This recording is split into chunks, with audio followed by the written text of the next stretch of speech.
eza ya koyinda ozolala mais kolala te zape luka olanda la princesse yoka likambo Congo Réel TV nakotikala nsima te nayoka mongongo ya basante ebongo la princesse babote na yo pardon Mbote na balandi nyonso ya Congo Réel TV bino bomesana mpe bolingaka mingi kolandala biso Congo Réel TV yango oyo eza kokambama na la princesse Charlie Tiamuna lelo tokiti na marché ya liberté bino moko boyebi lisolo ebouge kine ya lelo eza coronavirus tokiti na marché ya liberté mpona kozwa bino quelques éléments tolanda éléments ya biso ya biso. Bonjour papa. Comment on a? Papa Moïse, na mon yo a marché liberté aux ça l'activité na yo. Est-ce que vous avez des émissions coronavirus? Merci beaucoup maman. Et ça, premièrement, ils ont malade le est frappé monde. Il dirait qu'origine depuis Chine, puis le les a épandu partout dans le monde. Et ils sont vraiment malades. Pour moi, ils sont vraiment malades. Le monde de le subir, il y a la dépression. Et risquer de me la fermeture à me quand on a commenté le gouvernement mais il déjà va payer mon sous. C'est quoi par rapport à la décision, il y a le président de la République à Zui, où il dit que ça a été, il faut les athées, classité, église, et BMBT, même pas fait. Bantourement peut limiter pour battre la population congolaise. Yo, au monde c'est lui le garant de la nation. Ma décision est prise et ce n'est pas seulement au Congo de tout le monde. Et dans les informations, on a payé mon déjà de moi. Et ça pour éviter un peu la maladie, pour éviter parce qu'on a contaminé, pour éviter la maladie c'est transmissible. Même par heure, mon pépé Goloba, pour protéger la population, c'est des manières que le président de la République a agi ainsi. Et probablement, pour moi, l'église de Dieu doit toujours être sauvée parce que tu as sauvé quand tu es dans ma docteur, tu es un expert, ma docteur Mouyembe, ministre, non. L'église en Zambé, elle sera toujours protégée. Et pour nous comparer, on attend un cas là. La persécution de l'église, mais ça ce n'est pas une persécution parce que c'est une maladie qui s'est fait déjà manifester où le président de la République a lobby pour que permettre à ceux qui a protégé la population. Moi je n'ai condamné en côté. C'est normal, il faut vraiment tous la protéger. Mais pour la cas de l'église, pour moi, l'église est là pour la belé.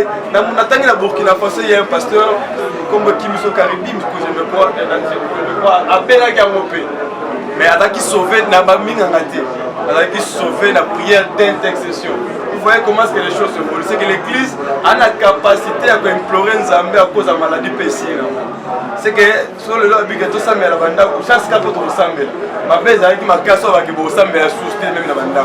Mais là tout ça mais sur la bande il y a un problème. Nous allons prier Dieu afin que Nzamba implorer Mawana et Mboka au Congo. Et parce que c'est une pays de la promesse, là où on s'en met ça pour longtemps. Merci beaucoup Papa Moïse. Tozo koba toujours toza na élément na biso ya mibale tozo sur la bino pour continuer toujours pour l'anda. Bonjour papa. Bonjour. Comment on a? Na moni yo awa Papa John, je ne sais pas l'activité du Kosala ou na marché de la liberté. Est-ce que oyebi maladie au bazin na coronavirus? Oui, oyebi maladie à la coronavirus. Ici c'est pas de la photo mais eloko na premier to c'est kaka. Ngai naza ingénieur technicien naza mécanicien. Donc ça va laptop ordinateur, je me rappelle pas. Bon, eloko tozosenga kaka ezali ndenge mokonzi ya mboka alobaki ke il faut baentreprise makambo ebele ekangama wana en tout cas mokonzi mboka aza na raison faut esalamaka mpona protéger bato donc il faut esalamaka bongo mais mpona baéglise en tout cas mokonzi faut direction mawa parce que si tozo vivre par la grâce de Dieu nde yango moni toza en vie soki nzambe te tokovivre te mais mpona baéglise vraiment en tout cas mokonzi faut ke na biso nano mwa mawa mpona place wana il faut vraiment tosambela et osenga mpena tosoutenir yango mpe na baprière il faut tosambela vraiment mpo mboka na biso ezala mpe bien kimia ezala mais toyebi ke mboka oyo eza mboka moko béni eza mboka moko vraiment béni en tout cas toza sûr te ke ekosala biso mabe mais il faut tosambela mpona koprévenir donc esalaka bien soki mokonzi ya mboka po permettre biso vraiment en tout cas tosambela ndeko sans Dieu en tout cas on ne peut pas vivre donc tovivre mpena na nzambe nzambe nde abatela na biso donc elo na ngai nasengaka na mokonzi ya mboka en tout cas yango wana mais napesi bato nyonso mbote tozokoba toujours bandeko balandi tolanda lisusu élément na biso oyo bonjour papa Bonjour. papa kampuna onani omonanga frère Jordi. frère Jordi tomoni oka na liberté oyebi te activité nazosala est ce que oyebi maladi oyo bazobenga coronavirus Oui, nayebi maladi wana dernièrement ndenge tozolandaka na information ekomi mpe na mboka na biso awa yango ekosi lokola mwa panike toyebi te sikoyo toza protege tozela toyoka ndenge bazoloba tose protege mwa rige ezali kaka ndenge na mboka na biso vraimen baprécaution eza assuré te toza vraimen na stress wana te epe toyebi lolenge nde biso tozala na awa ndenge topesana biso toza babantu tozoka mindele te toyebi te yango tozosela ndenge gouvernement okosala sikoyo décision oyo esi mokonzi ya mboka azwili biso alobi baentroupement te alobi vol eza te transport te école te église te fête te ni ebembe déjà partir ya manga bokoki déjà ete te bato nyonso bafana na ndeko pendant un mois yo omoni monde mpona protéger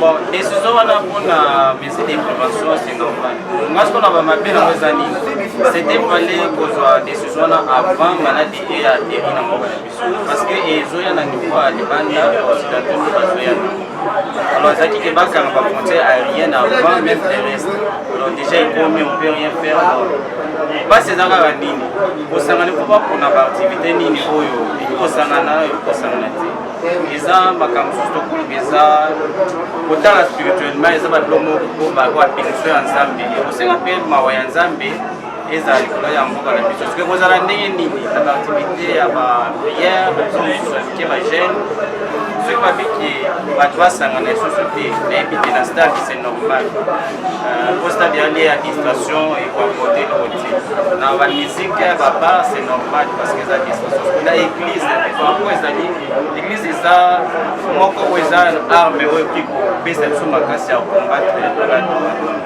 parce que loyo tozosenga kaka mokie bameka koatenue so babiki banoti ya basemaine peut-être mais dimanche eza jour oyo ezala sacré mpona nzambe kolisa ye toyebi te mpona biso esengaki bana no mesure wana ya baeglise bapermettre efesata dimanche bato basambelaka tozotambola déjà na batransport bazokutana bazosolola ya bawenzi awa attention ezali tokutana tozozwa yango te pourkoi na église kaka nde yango bakozwela yango mpona yanga nano bapresque nde yango merci bonjour mama bonjour kombono nani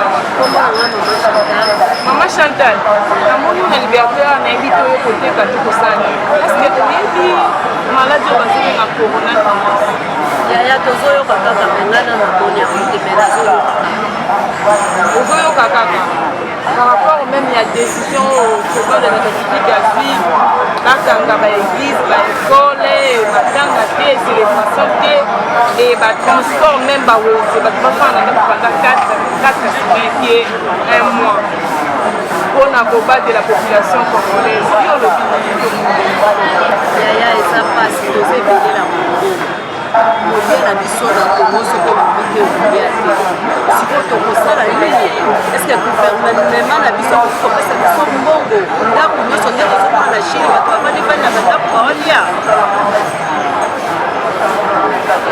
nayebi te